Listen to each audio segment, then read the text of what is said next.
I thought I was finally done with chaos. After years of grinding through the noise and stress of city life, I was ready for peace. A quiet neighborhood, friendly neighbors, and a home where I could breathe. That's all I wanted. And when I found this place, it felt perfect.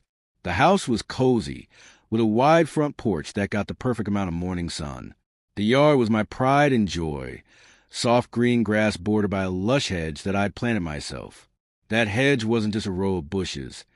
It was a symbol of what I was trying to build. Stability. Calm. A place where things could grow without getting trampled. And for a little while, it was exactly what I needed. I'd sit on the porch with my morning coffee, listening to birds and soaking in the stillness. I even started getting to know a few of the neighbors. Mrs. Calloway from down the street would wave to me on her evening walks, and the older couple next door, the Hendersons, would bring over homemade cookies. It felt like home. Finally. And then Karen happened. Karen wasn't just a neighbor. She was a neighbor. Every neighborhood has one, the self-appointed queen of the HOA.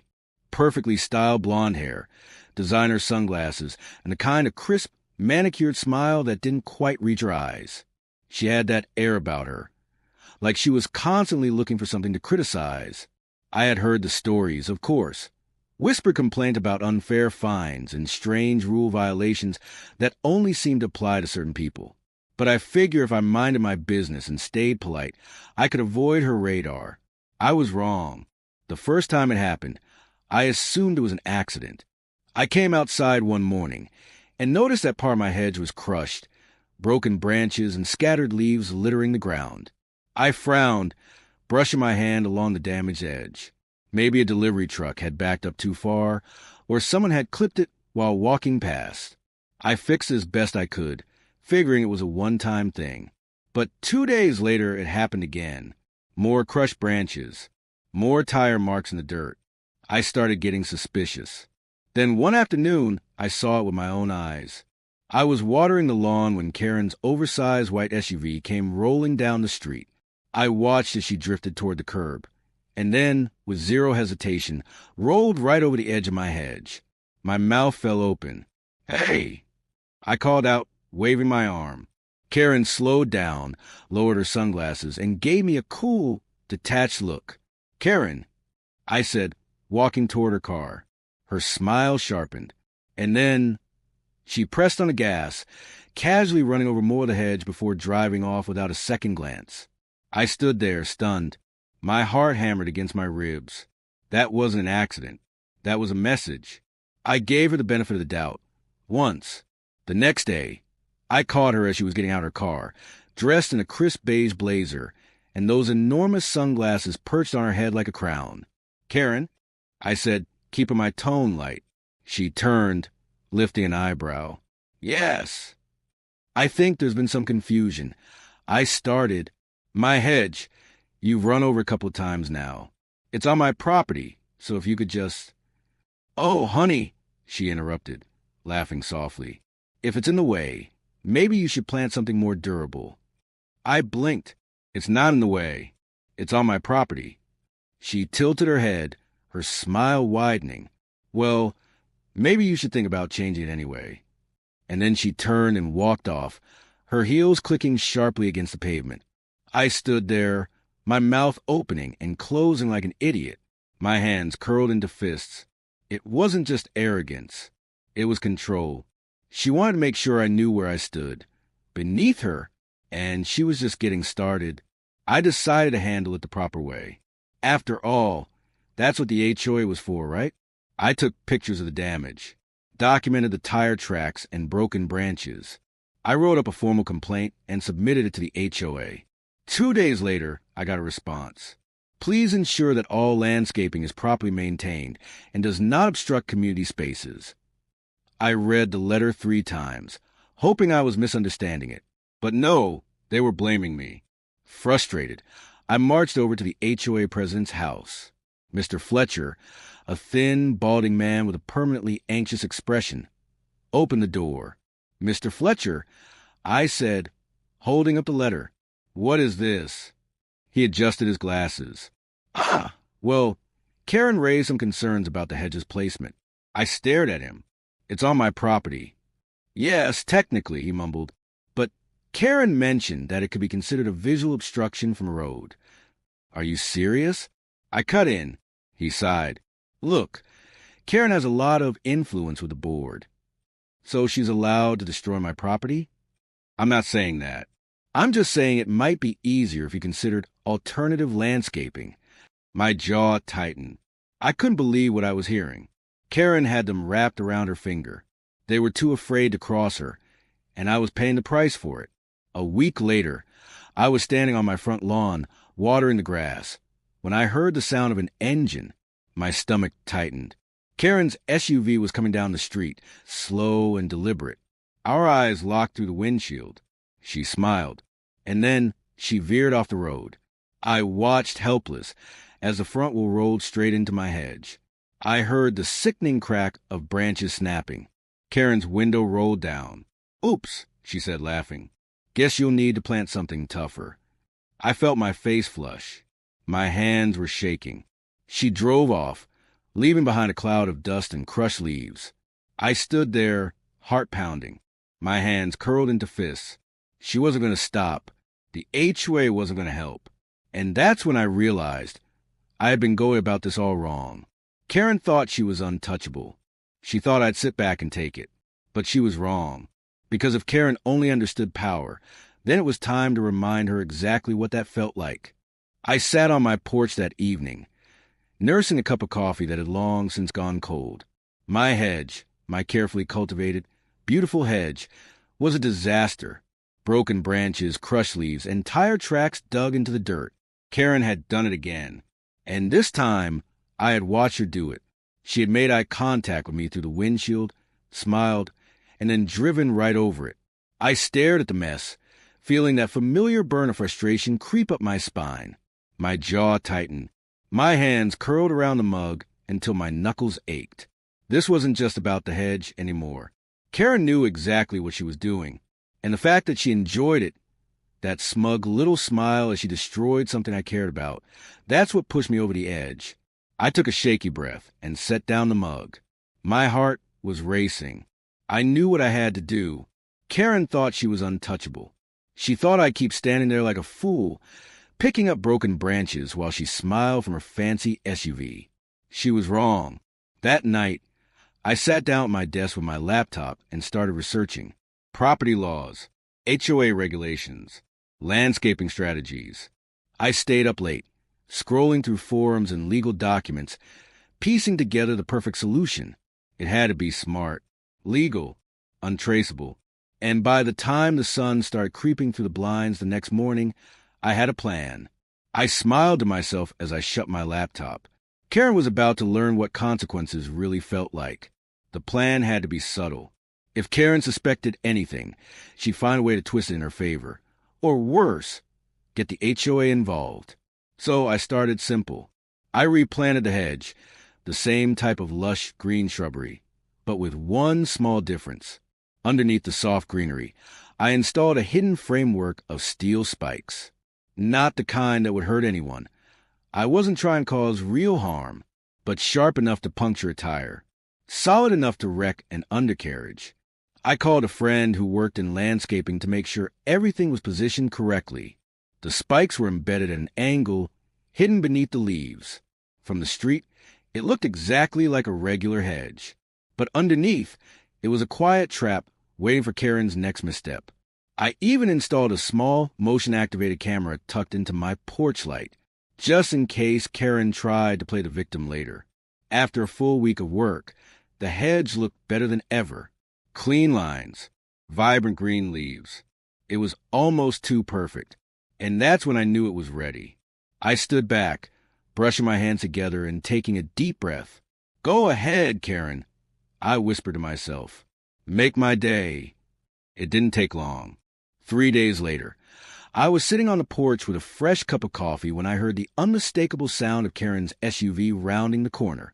I set down the mug, heart pounding. Karen's car gleamed in the afternoon sunlight, her oversized sunglasses perched on her nose. She wasn't even looking at the road. Her gaze met mine through the windshield, and then she smiled. That slow, taunting smile that made my blood boil. And then She veered toward the hedge. I gripped the armrest of my chair. My heart hammered painfully in my chest. The front tire made contact, and then came the sound. Crunch. Karen's smile vanished. Her sunglasses slipped down her nose as her eyes widened in horror. A loud pop echoed down the street as both front tires blew out. The SUV jerked sideways, metal shrieking against metal as the undercarriage caught on the spikes. There was a brutal grinding sound, steel tearing through steel, and then the airbags exploded with a loud bang. Karen's scream was muffled beneath the sound of the inflating airbags. The car sagged to one side, steam hissing from the hood. For a moment, there was silence. Just Karen's SUV sitting there, wrecked, and the sound of birds fluttering away from a noise. I stood up, calm as ever, and took a slow sip of my coffee. Showtime. It didn't take long for the neighbors to notice. Mrs. Calloway was the first one out, still wearing her gardening gloves. She peered down the street, squinting at the wreckage. Oh my goodness. A few others emerged from their houses. The Hendersons, old Mr. Barrett with his cane, even a couple of teenagers with their phones out, recording. Karen's car door flew open. She stumbled out, her face red, her hair wild. "You!" she screeched, pointing a shaking finger at me. "You did this." I stayed exactly where I was, hands in my pockets. "Excuse me." You sabotaged my car." Her voice was shrill, her eyes wide with panic. "You set this up." I raised my eyebrows. "Karen, you've been driving over my hedge for months. I just reinforced it to protect my property." Karen's mouth opened and closed like a fish gasping for air. "You're going to pay for this," she shrieked. I shrugged. "Actually, Karen, I think you're the one who's going to have to pay." Just then, the HOA representative arrived, a tall woman with sharp features and a clipboard in hand. She stopped when she saw the wrecked SUV and Karen's furious expression. "What happened here?" Karen stormed toward her. "He did this. He planted. He set a trap." The HOA woman's gaze slid toward me. I smiled and held up my phone. "I have everything recorded," I said calmly. Karen's face drained of color. Karen's voice sharpened. "This is illegal. You can't record me without my permission." I tilted my head. "Actually, I can record anything that happens on my own property." Karen's eyes narrowed. "This isn't over." The HOA woman sighed, clearly exhausted. "Karen, this is the third complaint we've had about your driving this month." Karen's head snapped toward her. "What are you talking about?" Mrs. Calloway cleared her throat. "You almost hit my dog last week." Mr. Barrett nodded. "You've been cutting corners for months." Karen's face twisted with disbelief. "This is ridiculous." The HOA woman rubbed her temple. "Karen, you're personally liable for the damage to your car. And since the hedge is entirely on his property, there's no HOA violation." Karen's jaw tightened. "You can't be serious." "Oh, she's serious," I said. "And since this isn't the first time you've damaged my property, I think it's fair to ask for reimbursement." Karen's face turned a deep, unhealthy red. "Reimbursement? For some plants?" "And the steel reinforcement I installed to protect them," I said, smiling. The HOA woman nodded. "He's within his rights." Karen's lips trembled. She was searching for a way out, a way to flip the situation in her favor. But there was nothing left to grab onto. For the first time, Karen was cornered, and she knew it. Karen let out a shaky breath. Her hand curled into a fist at her side. But for once, she had nothing to say. I'll talk to my lawyer," she muttered. "Oh, I hope you do," I said, smiling. Karen's gaze hardened. But as she climbed back into her wrecked SUV and tried to start the engine, only to be met with a horrible grinding sound, it was clear. She had already lost. Karen's SUV sat there at an awkward angle. Front tires shredded, the undercarriage visibly damaged. Steam hissed from under the hood. The airbags had deflated, hanging limp like white flags of surrender. Karen was still standing beside the wreckage, her arms crossed so tightly over her chest that her hands were digging into her sides. Her face was bright red, a dangerous combination of rage and humiliation. The neighbors were gathered now, a growing circle of curious faces. Some were whispering to each other. A few were openly smiling. Mrs. Calloway was standing near the curb, her arms folded across her chest, her lips twitching like she was trying to hold back a laugh. Karen's eyes were wild as she pointed at me. He set me up. He planted something in that hedge. I could have been hurt. I stayed calm, standing at the edge of my driveway. Karen, you've been driving over my hedge for months. I just reinforced it to protect my property. You did this on purpose. I shrugged. I'm allowed to protect my property, aren't I?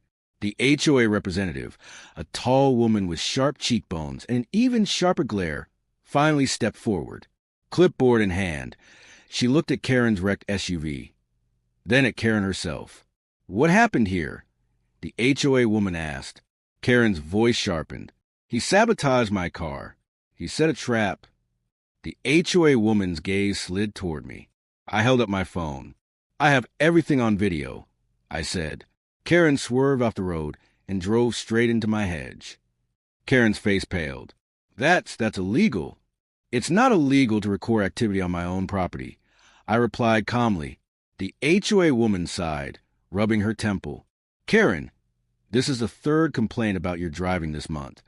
Karen's eyes widened. What? That's not true. Mrs. Calloway cleared her throat. She almost ran over my dog last week. Mr. Barrett, leaning on his cane, nodded. She's been cutting corners for months. We've all seen it. Karen's gaze darted toward the crowd. Her mouth open and closed like she was searching for a defense, but no one was coming to her rescue. The HOA woman's expression hardened. Karen, you're personally liable for the damage to your car. And since the hedge is on his property, there's no violation here. Karen's mouth dropped open. You can't be serious. Oh, I'm serious, the HOA woman said. And we'll need to discuss whether your position on the HOA board is still appropriate, given the pattern of behavior. Karen's face twisted. I'm the president. And that, the HOA woman said coolly, is exactly what we need to reconsider. Karen had always acted like the neighborhood was her kingdom, and we were just living in it. For years, the HOA had backed her. She had been the one handing out warnings, issuing fines, making everyone's life miserable with passive-aggressive emails about trash cans and holiday decorations. But now, Karen stood there, surrounded by neighbors who were no longer intimidated by her. Mrs. Calloway was smirking openly now. Mr. Henderson had his hands on his hips, shaking his head. Karen's eyes were wild as she turned toward the HOA woman. You can't seriously be listening to them. The HOA woman adjusted her clipboard. Actually, Karen, there's a special HOA meeting scheduled for next week. Several homeowners have raised concerns about your leadership. You're kidding. We'll take a vote, the HOA woman added. Karen's mouth trembled. I've run this HOA for years. And maybe it's time for a change, Mr. Barrett said from the crowd. Karen turned toward me, eyes flashing. You think this is funny? I crossed my arms. No, Karen, I think it's overdue. Karen's whole body sagged as the reality sank in. She wasn't in control anymore. The HOA woman made a final note on her clipboard. We'll send you the official notice about the reimbursement for the hedge damage. Karen's mouth twisted. Reimbursement and the cost of cleanup, I added. Karen's lips thinned. She looked like she was physically restraining herself from screaming. You're all going to regret this, she muttered. But no one answered her. Karen stormed toward her house, heels clicking angrily against the pavement. She pulled out her phone and started barking into it. I need a tow truck here. Now. The tow truck arrived about 20 minutes later. The driver took one look at the state of the SUV and let out a low whistle. Geez, what happened here? Karen's jaw tightened. Just tow it. The driver shrugged and got to work. The sound of metal scraping against the pavement as the SUV was lifted onto the truck made me smile. Karen stood there, arms crossed, her face hard. You know you're going to pay for this, she hissed at me. Actually, I said, I think you're the one who'll be paying. The tow truck pulled away, leaving a thin trail of oil down the street. Karen's gaze hardened. This isn't over. I smiled. It feels pretty over. Karen's face flushed. She spun on her heel and stomped toward her house. The door slammed behind her with enough force to rattle the windows. The second she was gone, Mrs. Calloway let out a delighted laugh. That, she said, was beautiful. It was like the whole neighborhood had been holding its breath, and finally exhaled. Without Karen's looming presence, the atmosphere shifted almost overnight. Neighbors who had kept to themselves for years started chatting again. Mrs. Calloway hosted a neighborhood barbecue. Mr. Barrett even started a small community garden on the corner lot. And Karen? She sold her house a month later. Quietly. No farewell parties. No dramatic speeches. Just a moving van in the driveway one morning. And by that evening, she was gone. The HOA held a vote soon after. Karen was officially removed from her position. A new board was elected, more balanced, less rigid. The fine stopped. The passive-aggressive emails disappeared. And people started smiling again. It was like the whole neighborhood had been reset. One morning, I was sitting on the porch with a cup of coffee, the sunlight warming my face. My hedge, strong and healthy, stretched along the edge of the driveway, vibrant and untouched. Not a single tire track in sight. Mrs. Calloway walked by, her little dog trotting beside her. "Morning," she called out. "Morning." I smiled. She stopped at the edge of the driveway and glanced at the hedge. "It's holding up pretty well." "It's reinforced," I said with a smile. Her eyes twinkled. "You planned that, didn't you?" I raised my coffee cup. Let's just say I was prepared. Mrs. Calloway laughed. "Well, whatever you did, thank you. This place feels different now." I nodded. "Yeah, it really does." I sat back, listening to the soft rustle of the leaves as the breeze moved through the hedge. Karen was gone. The neighborhood was peaceful, and for the first time in years, this place finally felt like home.